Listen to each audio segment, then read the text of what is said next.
Welcome to the fourth section of the course. So far, we have created an authentication service and a web API. In this section, we will use .NET Core to build a desktop application. In order to begin working with WPF, you must understand how XAML works. XAML is a markup language used by WPF to create the user interface of a desktop application. Let's take a look at the state of the .NET ecosystem prior to the release of .NET Core 3. There's the .NET Standard that defines a certain set of APIs that every version of .NET has to adhere to. On top of that, we have the two main implementations of the standard as of now. .NET Framework, that has been around for ages and is currently on version 4.7.2. With .NET Framework, we can build web, desktop, as well as mobile applications.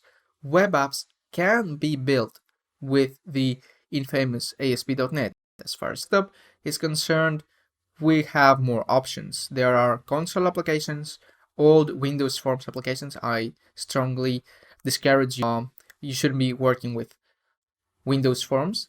We have WPF, which is now ported to .NET Core, and the latest edition, Universal Windows. For cross-platform development with .NET Framework, we will have to use Xamarin.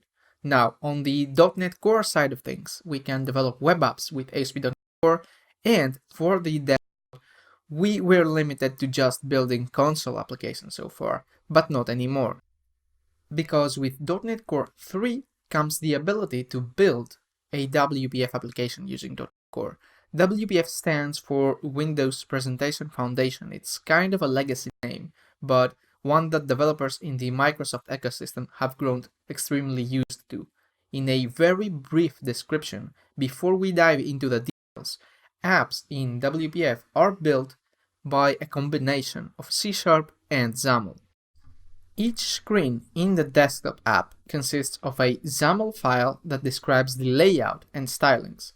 XAML is an XML-based language that's used for creating views in WPF and other .NET-based UI frameworks. Each UI file has a backing C# file. WPF does not limit us to just these two files. Indeed, we can import more C# files like models, services, and view models, but we cannot have multiple backing files for the same UI file. Similarly, there cannot exist a XAML file without a backing file. Enough theory, however, let's get our hands dirty with some code. Now, this is the solution for our subscriptions as a service application as it is so far. We have two projects, the API and the identity project. Let's go ahead and create a new project for storing our desktop application. There are many ways that you can navigate the wizard. You can select Windows from the platform. Pay attention, WPF is for a very specific platform. It's for Windows. It may be using .NET Core, which is a cross-platform framework, but it can only be run on Windows so far. Probably in the future it will be ported to other operating systems, but for now a WPF .NET Core application can only be run on Windows. But it's more promising to a WPF project on .NET Core since it may become cross-platform in the future. So far, we have this new project. It does have something very fancy. I'm gonna set it as the default project. So we have a single startup project, and I'm gonna disable the other two. We're gonna run just this application just to see what it looks like. Now, Visual Studio is going to spawn up a new window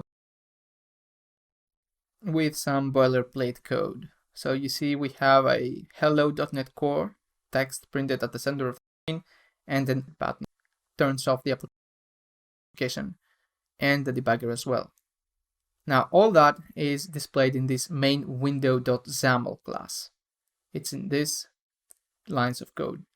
I'm going to remove them, and instead, I'm going to build a sign-up form. One of the primary containers in WPF is the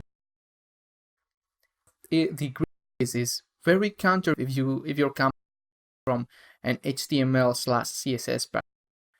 Well, with the grid, we define rows and columns of specific widths and heights.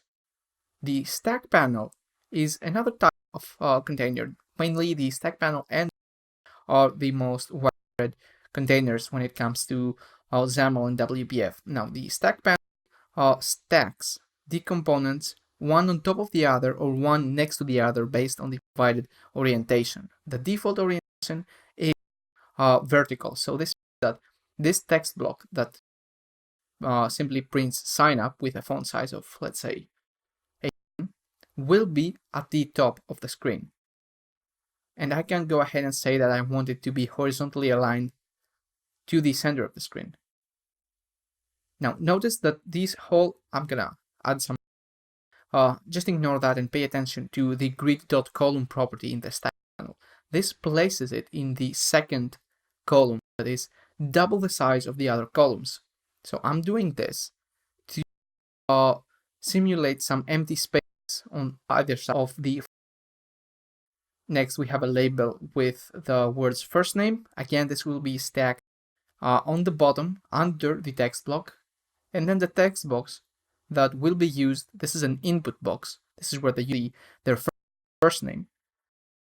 And we have a new label for the last name. I'm going to copy the text box under the label. So this is going to be called last name box.